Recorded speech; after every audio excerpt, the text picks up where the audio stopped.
Hi everyone, it's the weekend and it's currently Saturday and this is my weekend Q&A session. For those of you who haven't watched the previous Q&As, what I basically do is every single weekend I take questions via Twitter, email, my other social networks, donation requests, and I answer them in a weekend long questions and answers session. So it's a beautiful sunny day today, and so far today I have been over to a John Lewis store. We went over primarily because my wife's Chromebook stopped working, so we took it in there for repair. It's about 1.5 years old, so they're going to send it off to repair, take about 3 or 4 weeks, which is fine. And then we just had a look around. Really nice furniture over there. I absolutely love the sort of feel of the John Lewis store as well, and I had a really nice apple and toffee muffin, which got the day off to a fantastic start. But I want to sit down and answer the first sort of set of questions, and these all came in via Twitter. And the first one is from @NintendoScarFAC, and it says, I'm a Windows user but want to buy a Mac laptop. Suggestions please, keep up the great videos. So you want to try a Mac laptop. If you're unsure that you're going to stick with the platform, my best suggestion would be to buy a refurbished model. So maybe look at a 13-inch MacBook Pro or maybe a 13-inch MacBook Air. The 11-inch MacBook Air, I found the screen personally to be a little bit on the small side. So I'd try one of those and look at the refurbished models because you get a saving. And then if you don't like it, you probably won't lose too much money if you decide to set it on. But my guess is you'll absolutely love it and then you'll be hooked on the platform. So that's my suggestion. That's a really good question, actually. The next question comes from David's office. What do you think to the Mac Pro, and will it stay in the studio? Well, for those of you who haven't seen my videos last week, the new late 2013 Apple Mac Pro was delivered to me, yes, in 2014. And it's currently in the studio whilst I'm doing my tests and making videos about it. And then it will actually move into the editing room. I've got a separate editing room, so it will move out of the studio setting and into the editing room. That's 99% decided. There's still 1% part of me that wants to keep it in the studio because it looks really nice as well. What do I think of it so far? Well, I will leave a link in the video description. I've done a first impressions video already, and if you haven't seen that, I'm absolutely loving it. It's blindingly fast. It runs really cool, and yeah, it is just fantastic. Very expensive though. That's my only hang up on it, is that it is expensive.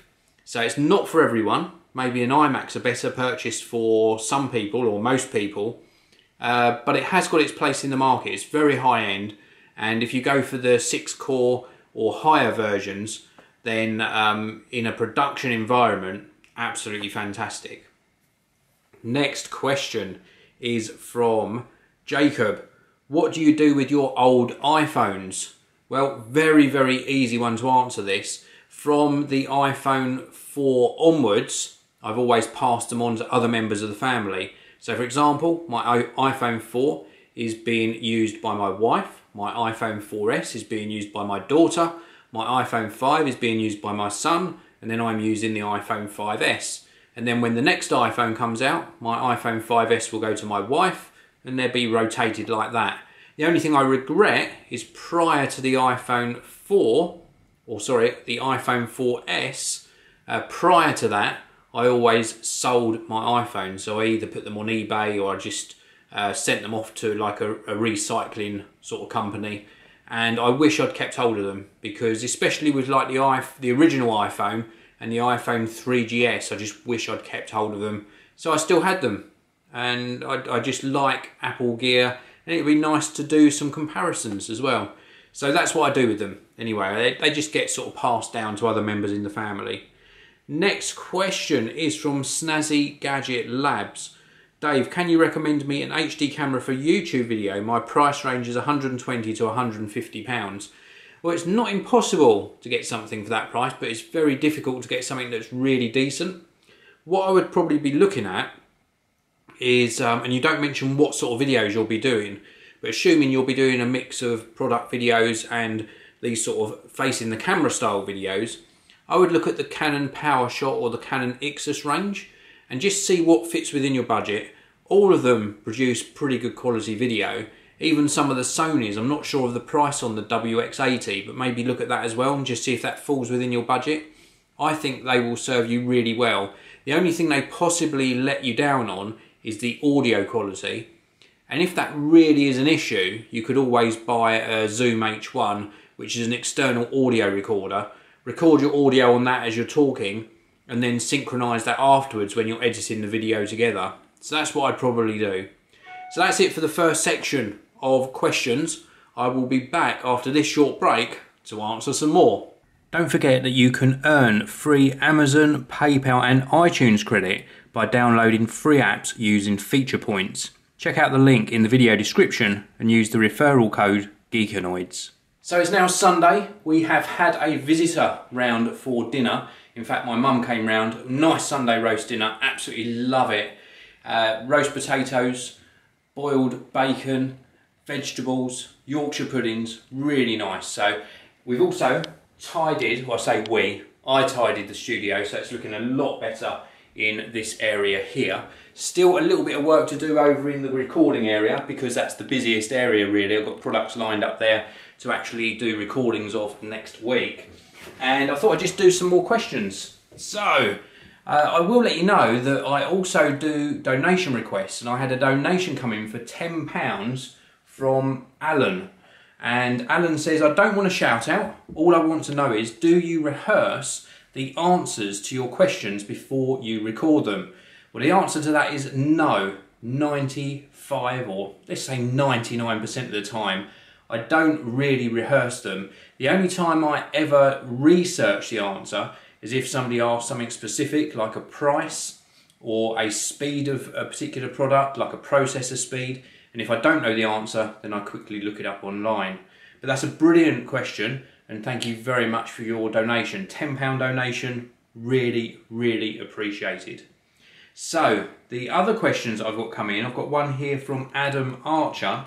I'm in the market for a new laptop backpack. I have a 13-inch MacBook Air. I've been trying to find the perfect backpack and having no luck. Do you have any suggestions on brands or bags themselves that you could suggest? Right.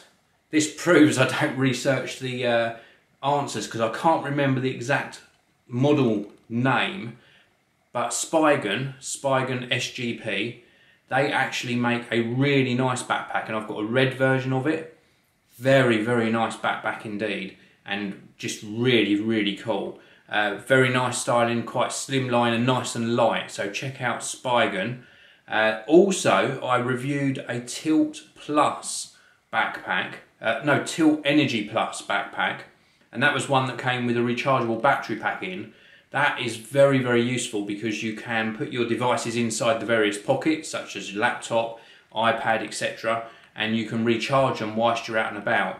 Now, you couldn't recharge a MacBook Air whilst it's in the backpack unless you've got some sort of converter, but all of your other gadgets you can actually charge whilst you're on the go. So, two great suggestions there and a fantastic question. Next question comes from Kareem Casper. Good morning, Dave. I hope you are well. Thank you very much. Is anyone going to update the Geekanoids app as it hasn't been updated since 2011? It needs a good makeover for iOS 7 and update the resolution for the iPhone 5 screen. Well, yes, that is very true. The Geekanoids app is a free iOS app for both the iPad and the iPhone range, and it hasn't been updated for a while. We have been working on some changes, but my app developer, bless him, does a fantastic job on a lot of apps, and we just haven't completed it yet. It's very, very busy, and I don't want to put too much pressure on him to finish because he does it free of charge for me, which is really, really kind. So it will be updated, but not as yet. In fact, what I will say to you is if you've got any suggestions that you'd like to see in the future Geekanoids app, leave them in the comment section and I'll see if I can get them sort of implemented in some way. Next question. This comes from John White. Hi John. Love the weekend Q&As and love what you are producing on Geekanoids. Thank you very much, that means a lot to me. Do you think Apple should make dark grey, black, full-sized wireless Bluetooth keyboard and Magic Mouse to complement the new Mac Pro? Also, considering the amount the new Mac Pro costs, do you think Apple have been a bit stingy by not including a keyboard and mouse with the computer? Keep up the good work. Well, thanks very much for the question, and you sort of read my mind about products complementing the Mac Pro, which you can see sitting over here in the corner. In fact, I recorded last week a couple of products that I've had in the studio for about 2 weeks testing, and one of them is actually sitting on the desk here. I'm not going to show you it too much because the video is coming out after this one goes online, but I basically got a K750 solar keyboard. Now, I've already got a Logitech solar keyboard, the K750, here in silver, but they actually make a black version, so I've got a black version of that in a couple of weeks back. I've also got a T630 Logitech mouse, again in black. Both of them are available in white silver combinations as well. But I think the Mac Pro just wanted or screamed out for complementing colours, so I went for the black versions of those, and I've got videos coming up on those in detail next week, or this week in fact. Should Apple produce one? Yes, I think they should. I think they should also produce a wireless keyboard with a numeric keypad built in. That's one of the main reasons I went for the Logitech brand. And do you think they were stingy? Yes, a little bit. I think they wanted to keep the Mac Pro very, very sort of compact in the way it's packaged. So I understand why they did it that way. So it just comes in a very small box. And also, a lot of professional users will have accessories already. But that's not a good excuse for not including something. They could have quite easily changed the packaging very slightly and just included the compact wireless keyboard and a trackpad in there, or at least offered it as an option. But then they would have charged, wouldn't they? So no, I do agree with you. They were a bit on the stingy side. They could have given that in the box and kept the price the same. So brilliant question. So the next question comes from Matt Pegler, and Matt asks, what is the future of YouTubers starting a company and moving into dedicated offices? Well, first of all, I just will cover this very, very quickly. If you are a YouTuber, and whether you're a company or not, but if you're earning income from YouTube, you do need to declare that on your tax return. So do bear that in mind. Now, if you're planning on setting up a company and you're talking about like a new startup, what I would say, the one bit of advice I would give you is don't rely on YouTube as your only source of income, because you never know what might happen in a month's time, a couple of months' time, a few years' time. You never know how popular your content's going to be, and it's always wise to sort of spread your talent. And what I mean by that is have a supporting website, which maybe has a few adverts on it, and that brings you another revenue stream. Maybe look at some affiliate schemes, that brings you another little bit of income. Maybe look at doing sort of partnerships with other companies, whereby they could sponsor some content, that brings you another revenue stream. Maybe look at doing commercial videos that don't even appear on your channel. Maybe you can use your talents to actually produce videos for other companies that they then use on their channels or for marketing purposes. Or you could even look at using YouTube as a platform for maybe getting a presenting job, maybe doing more reporting for other websites or other channels where you could maybe go to events for them and report on behalf of them. So think of all of these different things and don't just stick to one of them. It's like having all your eggs in one basket, never a good idea. You're talking about moving into dedicated offices as well, and I've talked about that myself many, many times. And I think the trouble you're going to have, unless you find an extremely good deal, is not committing to a long period of time. And I say that because if you tie yourself into a year's contract and then 3 months down the line you find things aren't working out, you've still got to pay the rent for the whole year. So look at easy in, easy out sort of contracts, so that it's on like a 1 month rolling arrangement or a 2 weekly arrangement. Some of these places I was looking at actually allow you to rent an office, but you can give them 2 weeks notice to move out. Now obviously you pay a little bit more for that privilege, but at least it means if your plans do change, you're not overcommitted. So fantastic question, really very, very good question. There was one other question here. Here we go. Actually, 2 more questions. The first one comes from Covered, at Covered UK. Dave, we love the show. Thank you very much, especially the Q&A and your personal bio. What new smartphones do you think will improve best in 2014? Well, I think the Samsung Galaxy S5, we're going to see an improvement in the actual materials used. And I think across the board, including hopefully the iPhone 6, we're going to see an improvement in both the imaging features, so an improvement in cameras, and also an improvement in battery life, or at least I hope that some manufacturers really do take battery life seriously in 2014, because I think it seems like a small thing, but it's a really important feature to a lot of people. So great question. Next one is from Jake George. Is the Fitbit Force being released in the UK soon? I have asked Fitbit this question. They have not responded to me other than saying it will be coming to the UK. They haven't given me a time frame. I would expect by the sort of April, May time, we should see it in the UK. And it's definitely one that's going to be on my wrist. I absolutely love my Fitbit Flex, and a Fitbit Force will find its way onto my wrist in 2014. So I think that's it. Let me just take one last look. That is it on all of the questions for this weekend. It's been a brilliant weekend for me. I hope you've had a fantastic weekend as well. Don't forget, I do these weekend Q&As every single weekend. There are some details in the video description where you can find out how to tweet me questions and also how to make donation requests.